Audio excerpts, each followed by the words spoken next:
ಹಾಕ್ರಿ.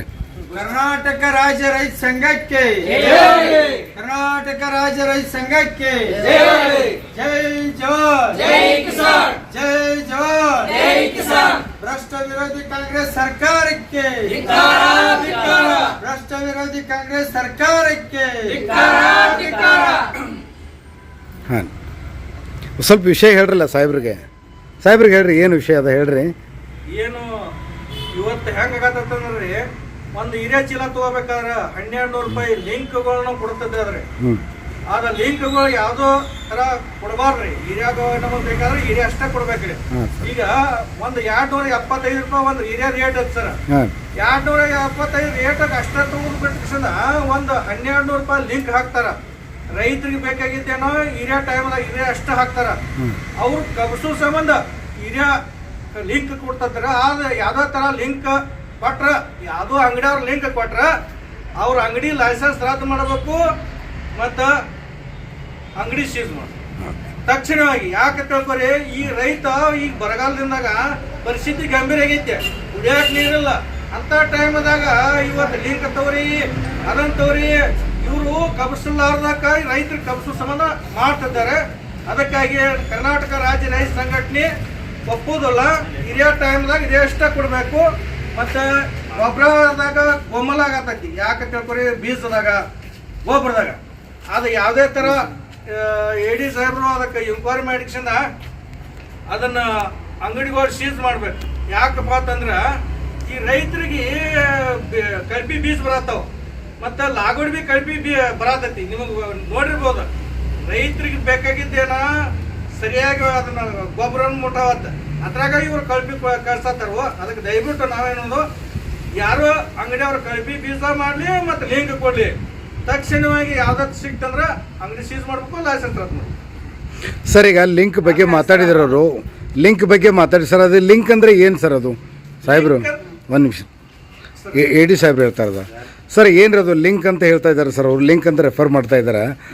What is that link means sir? ಅದು ಈಗ ಯಾವುದೇ ಕಾರಣಕ್ಕೆ ಏನಂದ್ರೆ ಬೆಳೆಗಳಿಗೆ, ಹಾಂ ಸರ್, ಒಂದು ಬೆಳೆ ಬೆಳಿಬೇಕಾದ್ರೆ ಹಾಂ ಸರ್ 17 ಪೋಷಕಾಂಶಗಳು ಬೇಕು. ಹಾಂ ಸರ್, 17 ಪೋಷಕಾಂಶಗಳು ಬೇಕು. ಸೊ ಅದರಲ್ಲಿ ಪ್ರಮುಖವಾಗಿ ಕೆಲವೊಂದಷ್ಟು ಏನಾಗಿದೆ, ನಿಸರ್ಗವಾಗಿ ತಗೋತದೆ, ಗಾಳಿಯಿಂದ ತಗೋತದೆ, ಕೆಲವೊಂದಷ್ಟು ನೀರಿನಿಂದ ಬರ್ತದೆ, ಒಂದಿಷ್ಟು ಬರ್ತಾವೆ ಏನ್ರಿ. ಆಮೇಲೆ ಅದಲ್ಲದೆ ಇನ್ನೊಂದು ಪ್ರಧಾನ ಪೋಷಕಾಂಶಗಳು ಬರ್ತವೆ, ಸಾರಜನಕ, ರಂಜಕ, ಪೊಟ್ಯಾಷಿಯಂ. ಇವುಗಳ ಹೆಚ್ಚಿನ ಪ್ರಮಾಣದಾಗ ಬೆಳೆಗಳಿಗೆ ರೈತರು ಏನು ಮಾಡ್ತಾರೆ, ಇವಕ್ಕೆ ಸರ್ಕಾರ ಸಬ್ಸಿಡಿ ದರದೊಳಗೆ ಈ ಗೊಬ್ಬರಗಳನ್ನು ಕೊಡ್ತಾರೆ.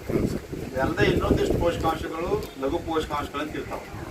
ಅಲ್ಲಿ ನಮಗೆ ಜಿಂಕ್ ಇರ್ತದೆ, ಆಮೇಲೆ ಮಾಲಿಬ್ಡಿನಮ್ ಇರ್ತದೆ, ಐರನ್ ಕಂಟೆಂಟ್ ಅಂತ ಇರ್ತದೆ, ಕಬ್ಬಿನಾಂಶ ಇರ್ತದೆ, ಕಾಪರ್ ಇರ್ತದೆ, ಸತ್ತು ಇರ್ತದೆ. ಹಿಂಗೆ ಬೇರೆ ಬೇರೆ ಎಲ್ಲ ಲಘು ಪೋಷಕಾಂಶಗಳು ಇರ್ತಾವೆ. ಅವು ಕೂಡ ಬೆಳೆಗಳಿಗೆ ಬೇಕು. ಈಗ ಇತ್ತೀಚಿನ ದಿನದೊಳಗೆ ಏನಾಗಿದೆ ಅಂದ್ರೆ, ಸರ್ಕಾರ ಸಾರಜನಕ, ರಂಜಕ, ಪೊಟ್ಯಾಷಿಯಂಗಳಿಗೆ ನಾವು ಸಬ್ಸಿಡಿ ಕೊಡೋದ್ರಿಂದ ಈ ಬೆಳೆಗಳಿಗೆ ಉದಾಹರಣೆ ಹೇಳ್ತಂದ್ರೆ ಯೂರಿಯಾ ಗೊಬ್ಬರದೊಳಗೆ ಬರೀ ಸಾರಜನಕ ಅಷ್ಟೇ ಇರ್ತದೆ. ಆದರೆ ಅದು ಸಾರಜನಕ ನಾವೇನು ಮಾಡ್ತೀವಿ ಅಂದ್ರೆ, ಅದಕ್ಕೆ ನಮ್ಮ ಸರ್ಕಾರ ಮಟ್ಟದೊಳಗೆ ಅದಕ್ಕೆ ಒಂದು ಚೀಲ ಗೊಬ್ಬರಕ್ಕೆ ಸುಮಾರು ಒಂದು 2250 ರೂಪಾಯಿ ಮಟ್ಟ ಒಂದು ಚೀಲಕ್ಕೆ ರೇಟ್ ಐತೆ. ಆದ್ರೆ ಏನಾಗುತ್ತೆ, ಸರ್ಕಾರ ಅದಕ್ಕೆ ಸಬ್ಸಿಡಿ ಕೊಟ್ಟು ಸೊ ಅದನ್ನ ಈಗ 266ರಿಂದ 67 ರೂಪಾಯಿ ಮಟ್ಟ ಕೊಡ್ತಾರೆ. ಅಂದ್ರೆ ರೈತರು ಅಷ್ಟೇ ಕೊಟ್ಟದ್ದು, ಇನ್ನುಳಿದೆಲ್ಲ ಸರ್ಕಾರ ಬರೆಸ್ತಾರೆ. ಇದೇ ರೀತಿಯಾಗಿ DAP ಇರ್ತದೆ, ಅದರೊಳಗೆ 2 ಪೋಷಕಾಂಶ ಇರ್ತದೆ. ಹಂಗೆ ಪೊಟ್ಯಾಷಿಯಂ ಇರ್ತದೆ. ಆ ಚೀಲದ ಮೇಲೆ, ಪ್ರತಿಯೊಂದು ಬ್ಯಾಗದ ಚೀಲದ ಮೇಲೆ ಆ ಒಂದು ಅದಕ್ಕೆ ಎಷ್ಟು ರೇಟ್ ಇದೆ, ಸರ್ಕಾರದ ಫುಲ್ ರೇಟ್ ಎಷ್ಟಿದೆ, ಆಮೇಲೆ ಅದಕ್ಕೆ ಸರ್ಕಾರ ಸಬ್ಸಿಡಿ ಎಷ್ಟಿದೆ, ರೈತರು ಎಷ್ಟು ಕಟ್ಬೇಕು ಅನ್ನೋದು ಬ್ಯಾಗ್ ಮೇಲೆ ಇರ್ತದೆ. ಯಾವುದೇ ಕಾರಣಕ್ಕೂ ಈ ಏನು ಗೊಬ್ಬರದಲ್ವ ಬೆಳೆಗಳಿಗೆ ಬೇಕಾದಂಥ ಪೋಷಕಾಂಶಗಳು ಏನಿರ್ತಾವಲ್ಲ, ಅದನ್ನ ನಾವು ರೈತರಿಗೆ ಆ ಬೆಳೆಗಳ ಬಗ್ಗೆ ಯಾವುದೋ ಅಂಗಡಿಯವ್ರು ಇರಲಿ ತಿಳುವಳಿಕೆ ಹೇಳೋದು. ಏನು ಬೆಳೆ ಇದೆ, ಅದು ಯಾವ ಹಂತದಾಗಿದೆ, ಅದಕ್ಕೆ ಏನು ಪೋಷಕಾಂಶ ಬೇಕು ಅನ್ನೋದನ್ನು ತಿಳಿ ಹೇಳಿ ಎಲ್ಲ ಮನವರಿಕೆ ಮಾಡಿ ಅವರಿಗೆ ಕೊಡ್ಬೇಕು ಅನ್ನೋದು ಒಂದು ವಿಚಾರ ಇದೆ. ಆ ರೈತರಿಗೆ ಒಂದೇ ಥರ ಹಾಕೋದ್ರಿಂದ, ಬರೀ ಒಂದೇ ಯೂರಿಯಾ ಅಟ್ಟ ಹಾಕೋದ್ರಿಂದ ಭೂಮಿ ಮೇಲೆ ಏನಾಗ್ತಾ ಇದೆ ಅಂದರೆ, ಭೂಮಿ ಪರಿಸರದ ಮೇಲೆ ಸಮಸ್ಯೆ ಆಗ್ತಾ ಇದೆ, ಆಮೇಲೆ ಮನುಷ್ಯನ ಆರೋಗ್ಯ ಮೇಲೆ ಸಮಸ್ಯೆ ಆಗ್ತದೆ, ಆಮೇಲೆ ನಮ್ಮ ಭೂಮಿ ಫಲವತ್ತತೆ ಮೇಲೆ ಸಮಸ್ಯೆ ಆಗ್ತದೆ. ಸೊ ಈ ರೀತಿ ಅನೇಕ ದುಷ್ಪರಿಣಾಮಗಳು ಆಗ್ತಾ ಇರೋದ್ರಿಂದ, ಕ್ಯಾನ್ಸರ್ ಅಂತ ರೋಗ ಬರ್ತಾ ಇರೋದ್ರಿಂದ, ಆಮೇಲೆ ಬೆಳೆಗಳಿಗೆ ಒಂದೇ ಥರ ಒಂದೇ ಪೋಷಕಾಂಶ ಹಾಕೋದ್ರಿಂದ ಇನ್ನೂರು ಪೋಷಕಾಂಶಗಳು ಸಿಗ್ತಾ ಇಲ್ಲ. ಈಗೆಲ್ಲ ಸಮಸ್ಯೆ ಆಗೋದ್ರಿಂದ ಆ ರೈತರಿಗೆ ಅವರು ತಿಳುವಳಿಕೆ ಹೇಳಿಕೊಡು ಅಂತೇಳಿ ಒಂದು ಹೇಳಿದ್ವಿ. ಆ ನಂತರ ಸಬ್ಸಿಡೈಸ್ಡ್ ಗೊಬ್ಬರ ಜೊತೆ ಇನ್ನೊಂದು ಪೂರ್ಣ ಪ್ರಮಾಣ ಕೊಡುವಂಥ ಗೊಬ್ಬರನ ಲಿಂಕ್ ಮಾಡಬೇಡ ಅಂತ ಹೇಳಿದ್ದಾರೆ. ಹಾಂ ಸರ್. ಒಂದು ಸಬ್ಸಿಡೈಸ್ಡ್ ಗೊಬ್ಬರ ಇದೆ, ಮತ್ತೊಂದು ಸಬ್ಸಿಡೈಸ್ ಅದು ಗೊಬ್ಬರ ಇದ್ರೂ ಕೊಡ್ಬೋದು. ಹಾಂ ಸರ್. ಅವ್ರಿಗೆ ರೈತರು ತಿಳುವಳಿಕೆ ಹೇಳಿ ಕೊಡ್ಬೋದು. ಆದರೆ ಅದು ಒಂದು ಸಬ್ಸಿಡೈಸ್ಡ್ ಗೊಬ್ಬರ ಐತೆ, ಇನ್ನೊಂದು ನಾನ್ ಸಬ್ಸಿಡೈಸ್ಡ್ ಗೊಬ್ಬರ ಇದೆ, ಅದನ್ನು ಫೋರ್ಸ್ ಮಾಡಿ ಕೊಡಂಗಿದೆ. ಸೊ ಇಷ್ಟು ಮಾತ್ರ ಕಾನೂನು ಇದೆ. ಇದು ಮ್ಯಾಂಡೇಟ್ರಿ ಅಲ್ಲ ಸರ್, ಮ್ಯಾಂಡೇಟ್ರಿ ಅಲ್ಲ. ಮ್ಯಾಂಡೇಟ್ರಿ ಏನಲ್ಲ, ರೈತರಿಗೆ ತಿಳುವಳಿಕೆ ಹೇಳ್ಬೇಕಾದ್ರೆ. ಯಾಕಂದ್ರೆ ಮನುಷ್ಯಾಗಿ ನಾವು ಊಟ ಮಾಡುವಾಗಾದ್ರೆ ಬರೀ ಅನ್ನನ ಉಣ್ಣಾಕತ್ತೀವಿ ಅಂದ್ರೆ ಸೊ ಅದು ಎಲ್ಲ ಥರದ ಪೋಷಕಾಂಶಗಳು ಬೆಳೆಗೆ ಬೇಕು ಮತ್ತು ಹೊಲಕ್ಕೆ ಬೇಕು ಅನ್ನೋ ದೃಷ್ಟಿಯಿಂದ ತಿಳುವಳಿಕೆ ಹೇಳಿ ಅದ್ರ ಬಗ್ಗೆ ಮನವರಿಕೆ ಮಾಡಿಸಿ ರೈತರಿಗೆ ಕೊಡುವಂಥ ವಿಚಾರ ಇದೆ. ಸೊ ಆ ಥರ ಮಾಡಿದ್ರೆ ಅವ್ರಿಗೂ ಚಲೋ, ಅಂದರೆ ಭೂಮಿ ಫಲವತ್ತತೆ ಹೆಚ್ಚಿಗೆ ಆಕೈತಿ, ಬೆಳೆನೂ ಚೆನ್ನಾಗಿ ಬರ್ತದೆ. ಆಮೇಲೆ ಯಾವುದೇ ಕಾರಣಕ್ಕೆ ಯಾವುದೇ ಒತ್ತಾಯ ಅಂತ ಏನಿಲ್ಲ, ಯಾರಿಗೂ ಒತ್ತಾಯ ಮಾಡಬಾರ್ದು. ಸೊ ಆ ಥರ ಏನಾರು ಇದ್ರೆ ನಾವು ಖಂಡಿತವಾಗಿ ನಮ್ಗೆ ತಿಳಿಸಿದ್ರು, ಯಾರು ರೈತರಿಗಿದ್ರು ನಾವು ಅವ್ರಿಗೆ ಅಲ್ಲ ನಾವು ಅದನ್ನು ಅವ್ರಿಗೆ ವಾರ್ನಿಂಗ್ ಕೊಡ್ತೀವಿ ಮತ್ತು ಅದನ್ನು ನಾವು ಕಡಿಮೆ ಮಾಡಿಸ್ತೀವಿ. ಇನ್ನೊಂದು ಮಾಯಪಣ ಆಗಿದೆ. ಈಗ ಕಳಪೆ ಬೀಜದ ಬಗ್ಗೆ ಮಾತಾಡಿದ್ರಲ್ಲ, ಅಂದರೆ ಯಾವುದೇ ಕಾರಣಕ್ಕೆ ನೀವು ಎಲ್ಲೇ ಅಧಿಕೃತ ಮಾರಾಟಗಾರತಲ್ಲೇ ನೀವು ಖುಲ್ಲಾ ಬೀಜ ತೊಗೊಳಕ್ಕೆ ಹೋಗ್ಬೇಡ್ರಿ. ಅಧಿಕೃತ ಮಾರಾಟಗಾರತಲ್ಲಿ ತೊಗೊರಿ, ಅಲ್ಲೇ ನೀವು ಬಿಲ್ ತೊಗೊರಿ. ಆ ಬಿಲ್ ತೊಗೊಂಡು ನೀವು ಅದನ್ನು ಬಿಲ್ಲನ್ನು ಇಟ್ಕೋಬೇಕು, ಖಾಲಿ ಬ್ಯಾಗ್ ಇಟ್ಕೋಬೇಕು. ಹಂಗೆ ಏನಾರ ಸಮಸ್ಯೆ ಬಂತಂದ್ರೆ ಅದಕ್ಕೆ ನಾವೇನಂತಲ್ಲ ಕಾನೂನು ರೀತಿ ಕ್ರಮ ತೊಗೊಳಕ್ಕೆ ಬರ್ತೈತಿ ಅಂತಂದ್ರೆ. ಸರ್ ನಾವೇನು ಕೇಳಿದ್ರಿ ಸರ್, ನಮಗೆ ಏರಿಯಾಟ ಬೇಕಾಗಿದ್ರೆ ಏರಿಯಾ ಅಷ್ಟೇ ಕೊಡ್ಬೇಕು ಅಂಗಡಿಯವ್ರು. ಅವ್ರು ಅಂಗಡಿಯವ್ರು ಏನು ಮಾಡ್ತಾರು, ವೀರ್ಯಾ ಜೋಡ ಲಿಂಕ್ ಅಂತ ಹೇಳಿ 1000 ರೂಪಾಯಿ 500 ರೂಪಾಯಿ ಹಿಂಗೆ ಲಿಂಕ್ ಕೊಡ್ತಿರ್ತಾರೆ. ಆ ಲಿಂಕ್ ನೀವು ಬಂದ್ ಮಾಡಿಸ್ಬೇಕು ಸರ್ ಮೊದಲ. ಇಲ್ಲ ಒಂದು ನಿಮಿಷ ರೀ, ಸಾಹೇಬ್ರು ಏನು ಹೇಳಿದ್ರು ಅದು ಆಪ್ಷನಲ್ ರೀ, ನೀವು ತಗೋಬಹುದು ಬಿಡಬಹುದು ರೀ ಸರ್. ಅವ್ರು ಹೇಳ್ತಾರ್ರಿ ತಗೋಬಹುದು ಬಿಡ್ಬೋದು ಅಂತ ಹೇಳಿ, ಅಂಗಡಿಯವ್ರು ಕೊಡಂಗಿಲ್ಲ ರೈತರಿಗೆ, ಕೊಡಂಗಿಲ್ಲ ಅಂತ ಸಾಹೇಬ್ರಿಗೆ. ಇದೇ ಚೀಲ ಅದು ಕಮಿಸ್ಲಾರ್ಬೇಕಂತ ತಗೊಂಡ್ರ ತಗೋಬೇಕತ್ತಾರ ಕೊಡದಲ್ತಾರ ಅವ್ರು. ತಿಳುವಳಿಕೆ ಹೇಳೋ ಸಲುವಾಗಿ ಅವ್ರಿಗೂ ಏನಾಗಿದೆ, ಎಲ್ಲ ಡೀಲರ್ಸ್ ಒಳಗೆ ಅವ್ರಿಗೆ ಡಿಪ್ಲೊಮಾ ಮಾಡಿದ್ದಾರೆ. ಡಿಪ್ಲೊಮಾ ಕೃಷಿ ಮಾಡಬೇಕು ಅಥವಾ ಕೃಷಿ ಅವ್ರು ಬಂದಿದ್ದವ್ರು ಮಾತ್ರ ಲೈಸೆನ್ಸ್ ಕೊಡ್ತಾ ಇದ್ದಾರೆ. ಅದ್ರ ಬಗ್ಗೆ ಪೋಷಕಾಂಶಗಳ ಬಗ್ಗೆ ರೈತರಿಗೆ ತಿಳುವಳಿಕೆ ಹೇಳೋ ಸಲುವಾಗಿ ಅವರಿಗೆ ಮಾಡಿದ್ದಾರೆ.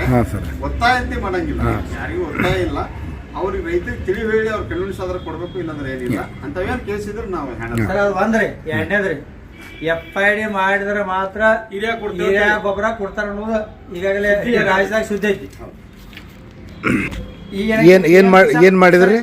FID ಮಾಡಿದ್ರೆ ಆದ್ರ ಅಷ್ಟ ರೈತರಿಗೆ ಹಿರಿಯ ಗೊಬ್ಬರ ಕೊಡ್ಬೇಕು ಅನ್ನೋದು ಏನೋ ಸರ್ಕಾರದ ಆದೇಶ ಮಾಡತಾರೆ ಸರ್. ಆಗಿದ್ರಿ ಸರ್, ಅದೇನು ಒಂದು ನಿಮಿಷ ಅದಕ್ಕೆ ಹೇಳ್ತಾರೆ ಸಾಹೇಬ್ರು. ಇದು ಅದು ಏನಾಗಿದೆ ಅಂದರೆ FID ಅಂತಂದ್ರೆ ರೀ ಒಂದು ರೈತರ ಫಾರ್ಮರ್ ID. ಅದನ್ನು ಈಗ ಏನು ಮಾಡಿದ್ದಾರೆ ಅಂದರೆ ನಮಗೆಲ್ಲ ಗೊತ್ತಿದೆ, ಎಲ್ಲ ಕೊಲ್ಲಿ ಯುದ್ಧ ನಡೀತಾ ಇರೋದ್ರಿಂದ ನಮಗೆ ಗೊಬ್ಬರ ಉತ್ಪಾದನೆ ಮಾಡಲಿಕ್ಕೆ ಕಚ್ಚಾ ವಸ್ತುಗಳು ಅವೆಲ್ಲ ಆ ಕಡೆಯಿಂದ ಬರಬೇಕು. ಅವು ಬರ್ತಾ ಇಲ್ಲ, ಸರಿಯಾಗಿ ಬರ್ತಾ ಇಲ್ಲ.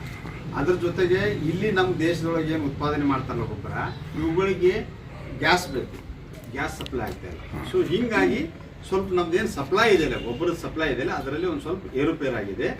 ಅದಕ್ಕಾಗಿ ಯಾವುದೇ ಗೊಬ್ಬರಕ್ಕಿಲ್ಲ, ಇದು ಯೂರಿಯಾ ಗೊಬ್ಬರಕ್ಕಾಗಿ ಸರ್ಕಾರ ಏನು ಮಾಡಿದೆ ಅಂದರೆ ಆ ಗೊಬ್ಬರ ದುರುಪಯೋಗ ಆಗಬಾರ್ದು ಅಂತೇಳಿ, ಏನು ಬಂದಂಥ ಗೊಬ್ಬರ ದುರುಪಯೋಗ ಆಗಬಾರ್ದು. ಆ ನಿಜವಾದಂಥ ರೈತರಿಗೆ ಮುಟ್ಲನ್ನುವಂಥ ದೃಷ್ಟಿಯಿಂದ ಆ ರೈತರಂತ ಯಾರಪ್ಪ, ಅವ್ರ ಜಮೀನು ಇತ್ತಂದ್ರೆ ರೈತರು.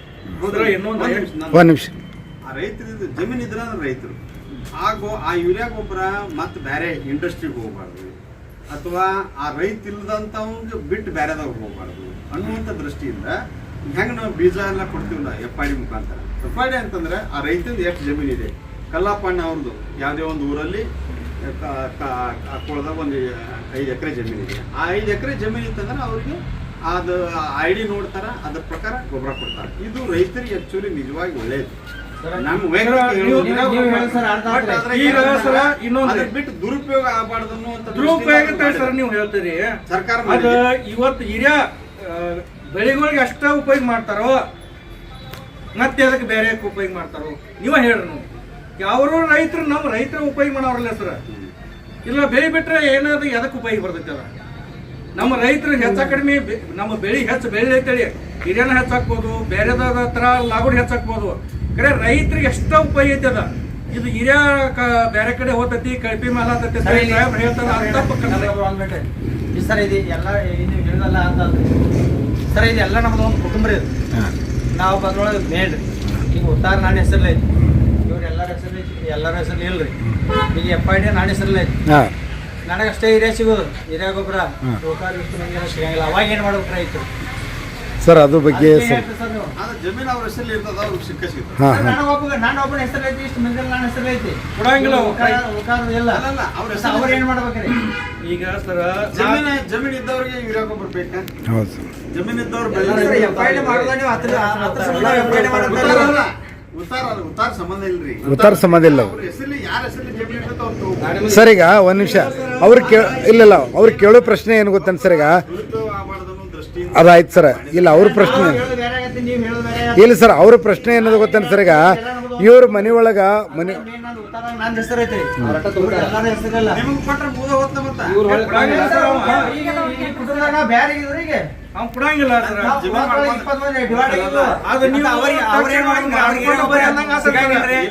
ಇದು ಶೇಕಡ 98% ಜನರಿಗೆ ಸರ್ ಇನ್ನೊಂದ್ರಿ FID ಯಾವ್ದೇ ತರ ನಮ್ಗ ರೈತರಿಗೆ ಇರೋದ ಇದನ್ನ ತಕ್ಷಣ FID ನಾವು ಸರ್ಕಾರ ಕಳಿಸ್ತೀವಿ. ಸರ್ಕಾರ ಕಳ್ಸಿದ್ರ FID ಮಾಡ್ತಾರೋ ಇದು ಮಾಡ್ತಾರೋ ಹಿಂದೆ ಯಾವ್ದೇ ತರ ನಾವು ರೈತರು FID ಮಾಡ್ಸ್ಯಾರ ನಮ್ಗೆ. ಈಗ FID ಕೊಡ್ಬೇಕಂದ್ರೆ FID ಅಂದ್ರೆ ಅದಕ್ಕೇನು ಏನು ಚಾರ್ಜಸ್ ಅದು ಏನಿದೆ ರೀ? ಚಾರ್ಜಸ್ ಅದು ಏನಿಲ್ಲ. ಹಾಂ FID ಅಂದ್ರೆ ಹೆಂಗ್ರಿ? ಇದ PM ಕಿಸಾನ್ ಮೋದಿ ರೊಕ್ಕ ಹಾಂ ಹಾಂ ಹಾಂ 3 ತಿಂಗಳಿಗೆ 2,000 ರೂಪಾಯಿ ಬರ್ತಾವ. ಅದರಿಂದ ಅವ್ರು FID ಅಂತ ಮಾಡಿಬಿಡ್ತಾರ. ಆಯ್ತು ರೀ. ಈಗ ಇನ್ನೊಂದ್ರಿ, ಈಗ ನಾಳೆ ಮುಂದಿನ ದಿನದೊಳಗೆ ಈಗ ಕಿಸಾನ್ ಸಂಬಂಧಪಟ್ಟಂಗೆ ನಾಳೆ FID ಪ್ರತಿಯೊಬ್ಬರು ಕೋಟಿ ರೂಪಾಯಿ ಸೌಲಭ್ಯ ತೊಗೋಬೇಕಂದಾಗ ಅವಾಗ ನಿಮ್ಗೆ ಸಮಸ್ಯೆ ಆಗ್ಬೋದಲ್ರಿ? ಹಾಂ ಮತ್ತು ಅದು ಸಮಸ್ಯೆ ಆಗೋದಲ್ರಿ? ಅದಕ್ಕೆ ನಾ ಏನತ್ತೇನ್ರಿ, ಈಗ ಫ್ರೀ ಇದ್ದಾಗ ಮತ್ತು ನಿಮ್ಗೆ FID ಮಾಡ್ಲಿಕ್ಕೆ ನಿಮ್ಗೆ ತೊಂದರೆ ಏನದ ರೀ? FID ಸರಿ ಎಲ್ಲರೂ ಹೆಂಗ್ ಮಾಡ್ತಾರೆ? ಉತ್ತಾರದವ್ರು ಅಷ್ಟೇ ಆಗ್ಬೇಕಲ್ಲ. ಉತ್ತಾರ ಇದ್ದವ್ರದ್ದು ಅಷ್ಟೇ ಹೇಳ್ತಾ ಇದ್ದೀರಿ. 98% ಜನರದ FID ಇದಾವ್ರಿ. ಹಾಂ ಯಾರ್ದು ಇಲ್ಲದ ಅವರು ನಮ್ಮ ರೈತ ಸಂಪರ್ಕ ಕೇಂದ್ರಕ್ಕೆ ಸರ ಬಂದು ಇಲ್ಲದವ್ರು ಏನ್ ಮಾಡೋದು ನಾವು ಕೇಳತ್ತೇವ್ರಿ. ಅದನ್ನು ಮಾಡಿ ಸಾಹೇಬ್ರ ಅದಾರಲ್ರಿ, ಅದನ್ನ ಅದಕ್ಕೆ ವ್ಯವಸ್ಥೆ ಮಾಡಿ ಕೊಡ್ತೈತ್ರಿ. ಏನು ಹಿಂದೆ ಸರ ರೈತರು ಯಾರೋ ತರ ಮಾಡಿಲ್ಲ, ಇನ್ನೂ ಮಣ್ಣು ಆಡಂಗಿಲ್ಲ. FID ಈ ರಾಜ್ಯ ತುಂಬ ಹೋರಾಟ ಐತಿ. ಇಲ್ಲ ಮನವಿ ನಾವು ಮನವಿನ ಸರ್ಕಾರಕ್ಕೆ ಮುಡಿಸ್ರಿ. ಸರ್ FID ಎಲ್ಲವರಿಗೂ ರಸಗೊಬ್ಬರ ಕುಡಿಸುವಂತ ಓಕೆ ಗೌರ್ಮೆಂಟ್ ಮಾಡಿ ಸರ್ಕಾರ ಅಧಿಕಾರಿಗಳ ಜೊತೆ ನಾವು ಬಡದಾಡ್ಬೇಕು. ಹಂಗೆ ಇರೋದು ಏನು ಇಲ್ಲ ಇರೋದಾದ್ರೆ ಖರೆ ಏನಾಗತ್ತೆ, ಇದು ಗೌರ್ಮೆಂಟ್ ಏನ್ ಚೇಂಜ್ ಆಗಿ ದಿವಸ ಒಂದ್ ಕಾಯ್ದೆ ತರ ದಿವಸ ಬಂದು ನಿಮ್ಮನ್ನ ನಾವು ಮುಖ್ಯಮಂತ್ರಿ ಆಗತ್ತ ದಿವಸ ಬಂದು ಕಾಯ್ದೆ ತೆಗ್ಯಾವ ನಾವು ಕತ್ಕೊಂಡ್ ಕಾಯ್ದೆ ತೆಗ್ಯಾವ. ರೈತರು ಸಹಾಯಕತ್ತದಾರ. ಆ ರೈತರ ಕಷ್ಟ ಯಾರು ನೋಡವ್ರ? ಅವ್ರು ಕುರ್ಚಿ ಸಮ ಪಡ್ದಾಡ್ತಾರೆ. ಅಟ್ಟ ಸತ್ಯ ಅದನ್ನ ನಾವು ಅರ್ಥ ಮಾಡ್ಕೋತೀವಿ.